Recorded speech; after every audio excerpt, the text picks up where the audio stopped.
ఆధ్వర్యంలో మిత్రులు ఉప ముఖ్యమంత్రి వర్యులు శ్రీ బట్టి విక్రమార్క గారు రాజీవ్ గాంధీ సివిల్స్ అభయహస్తం కార్యక్రమం ఏర్పాటు చేసి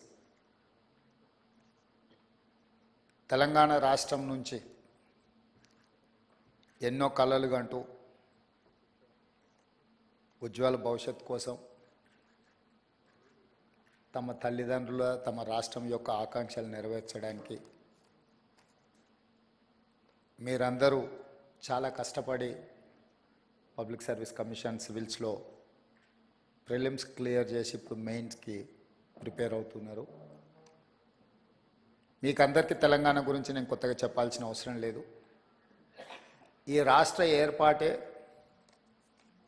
ఈ రాష్ట్రము ఈ ప్రజల యొక్క పోరాటమే ఉద్యోగ నియామకాల కోసం జరిగిన పోరాటం. తెలంగాణ అనే పదం ఎప్పుడు వినిపించినా తెలంగాణకు పర్యాయ పదం నిరుద్యోగ సమస్య. ఆ నిరుద్యోగ సమస్యల నుంచి పుట్టుకొచ్చిన భావోద్వేగమే తెలంగాణ ఉద్యమం. అందుకే ఉస్మానియా కాకతీయ యూనివర్సిటీలు సామాజిక సమస్యల మీద, సామాజిక రుగ్మతల మీద, రైతు కూలీల యొక్క ఆకాంక్షల మీద ఆలోచన చేసి వేలాది మంది విద్యార్థులు ముందు భాగాన నిలబడి పోరాటం చేయడంతో తెలంగాణ ఉద్యమం ఉవ్వెత్తున లేచింది. అందులో చాలామంది మీ సహచరులు కావచ్చు, మన పిల్లలు చాలామంది త్యాగాలు చేసి ఆ త్యాగాల పునాదుల మీద ఏర్పడ్డ రాష్ట్రం తెలంగాణ రాష్ట్రం. అందుకే ఈ ప్రభుత్వానికి నిరుద్యోగ యువకుల సమస్య పరిష్కరించడం అనేది మొదటి ప్రాధాన్యత. అందులో భాగంగానే డిసెంబర్ 3 నాడు 2023 ఫలితాలు వస్తే డిసెంబర్ 7 నాడు మేము బాధ్యతలు చేపట్టి 90 రోజులలో 30,000 ప్రభుత్వ ఉద్యోగ ఖాళీలను భర్తీ చేసి ఎవరికైనా అనుమానం ఉంటే లెక్క పెట్టుకోండి అని చెప్పి ఎల్బీ స్టేడియంలో ఎన్నికైన అభ్యర్థులతో పాటు విద్యార్థులు, వాళ్ళ తల్లిదండ్రులు, వాళ్ళ కుటుంబ సభ్యుల యొక్క కళ్ళల్లో ఆనందం చూస్తూ 90 రోజుల్లో 30,000 ఉద్యోగ నియామక పత్రాలు ఎల్బీ స్టేడియంలో ఎక్కడైతే మేము ఉద్యోగ ప్రమాణం చేసినామో అక్కడే వాళ్ళకు కూడా ఉద్యోగ ప్రమాణం చేయించి ఉద్యోగ పత్రాలు 90 రోజుల్లో 30,000 ఇవ్వడం జరిగింది. దీన్ని బట్టి తెలంగాణ నిరుద్యోగ యువత ఈ ప్రభుత్వం యొక్క ప్రాధాన్యత ఏందో అర్థం చేసుకోవాల్సిన అవసరం ఉన్నది.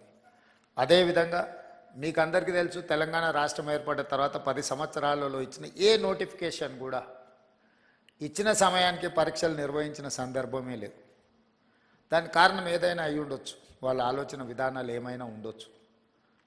కానీ తీరని నష్టం, యుక్త వయసులో ఉజ్వల భవిష్యత్తును ఆలోచన చేసి కోచింగ్ సెంటర్లలో తిరుగుతూ మధ్యతరగతి, దిగువ తరగతి కుటుంబాలు తల్లిదండ్రులు కష్టపడి రూపాయి జమ చేసి ఇక్కడికి పంపిస్తే అమీర్పేట్ చౌరస్తాలను, దిల్సుఖ్ నగర్లను, అశోక్ నగర్లను వివిధ కోచింగ్ సెంటర్ల చుట్టూతో తిరుగుతూ సంవత్సరాల కొద్ది పరీక్షలు వాయిదా పడుతూ సంవత్సరాల తర్వాత పరీక్షలు నిర్వహిస్తే ఫలితాలు వచ్చే లోపల మీరు కష్టపడి చదివిన పరీక్షా కేంద్రాల్లో మీకు ఇచ్చిన ప్రశ్నాపత్రాలు అంతకంటే ముందే జిరాక్స్ సెంటర్లలో పల్లి బఠానీల్లాగా అమ్మినప్పుడు ఆ విద్యార్థుల యొక్క బాధ, భావోద్వేగం మేము కళ్ళతో చూసినాం, అర్థం చేసుకున్నాం. అందుకే వచ్చిన ఎంబడే తక్షణమే తెలంగాణ పబ్లిక్ సర్వీస్ కమిషన్ని రద్దు చేసి ఉన్న వాళ్ళందరినీ తొలగించి యూపీఎస్సీ చైర్మన్ కలిసి, ఎందుకంటే ఇన్ని సంవత్సరాలలో ఎప్పుడు పరీక్షలు నిర్వహించినా యూపీఎస్సీ క్యాలెండర్ డేట్స్ ప్రకారము పారదర్శకంగా పరీక్షలు నిర్వహించింది. ఎప్పుడు యూపీఎస్సీ మీద ఆరోపణలు రాలేదు, నిర్వహణలో లోపాలు కనిపించలేదు.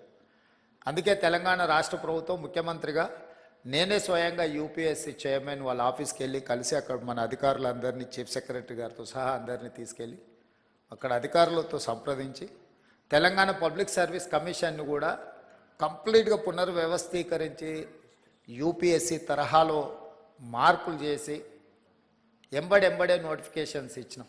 ఆ నోటిఫికేషన్లో భాగంగా గ్రూప్ 1 ప్రిలిమ్స్ కంప్లీట్ చేసినాం, మెయిన్స్కి ఇప్పుడు ప్రిపేర్ అవుతున్నారు.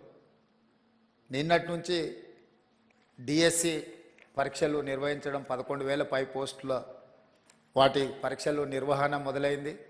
Group 2 and group 3 November and డిసెంబర్లో పరీక్షలు నిర్వహించడానికి పిల్లలు సహేతుకమైన ఆలోచనతో గ్రూప్ 2 అండ్ 3 సిలబస్ సేమ్ ఉంటుంది.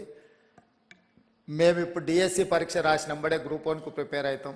మళ్ళీ గ్రూప్ 2 ప్రిపేర్ అవ్వడానికి కష్టం అవుతుంది అని అంటే వాళ్ళు చెప్పిన సమస్యలో కొంత విషయం ఉన్నది కాబట్టి మా బట్టి విక్రమార్క గారు ఎంబడే public service commission chairman Mahender Reddy గారితో మాట్లాడి ఈ విధంగా విద్యార్థులు లేవనెత్తుతున్నారు, ఇందులో కొంత విషయం ఉన్నది, మీరు ఆలోచన చేయండి అంటే తక్షణం పబ్లిక్ సర్వీస్ కమిషన్ కూడా గ్రూప్ 2 పరీక్షల్ని గ్రూప్ 3 పరీక్షలతో పాటు నవంబర్ అండ్ డిసెంబర్లో నిర్వహించడానికి ముందుకొచ్చింది. నేను ఎందుకు ఇవన్నీ మీతో పంచుకుంటున్నా అంటే ఇవాళ ఈ ఎగ్జామ్స్కి అంతా ప్రిపేర్ అవుతున్నదంతా మీ సహచరులు, మీ ఏజ్ గ్రూప్, లేకపోతే మీ బంధువులో మీ ఫ్రెండ్సో మీతో పాటు సేమ్ స్కూల్లో కాలేజీలో చదువుకున్న వాళ్ళు. ఈ ప్రభుత్వానికి మొదటి ప్రాధాన్యత నిరుద్యోగ సమస్యను పరిష్కరించడము. నిరుద్యోగ సమస్యను పరిష్కరించాలంటే ప్రభుత్వం మీద వాళ్ళకు విశ్వాసం, నమ్మకం ఉండాలి. ఎస్, ఈ ప్రభుత్వం పరీక్షలు సరైన సమయంలో నిర్వహిస్తుంది, సమర్థవంతంగా నిర్వహిస్తుంది, సమర్థులైన వాళ్ళను ఎంపిక చేస్తుంది, సామాజిక న్యాయాన్ని పాటిస్తుంది, SC ST OBC reservations and women reservations అన్నిటినీ పకడ్బందీగా అమలు చేస్తుంది. ఎవరు ఎలాంటి ఆలోచనలు కానీ అపనమ్మకాలతో ఉండాల్సిన అవసరం లేదు అనేది ఆ భావన రావడానికే ఈరోజు పబ్లిక్ సర్వీస్ కమిషన్లో సివిల్స్ మీరు ఎగ్జామ్స్ రాసిన వాళ్ళు ఎవరు కూడా ఎగ్జామ్స్ నిర్వహించిన సంస్థ మీద ఎవరు ఆరోపణలు చేయలే. ఎందుకంటే ఆ సంస్థ మీద మీకు నమ్మకం ఉంది కాబట్టి మీ కాన్సన్ట్రేషన్ అంతా, మీ ఫోకస్ అంతా మీ ప్రిపరేషన్ మీద ఉంది. కానీ దురదృష్టవశాత్తు తెలంగాణలో గత 10 సంవత్సరాలలో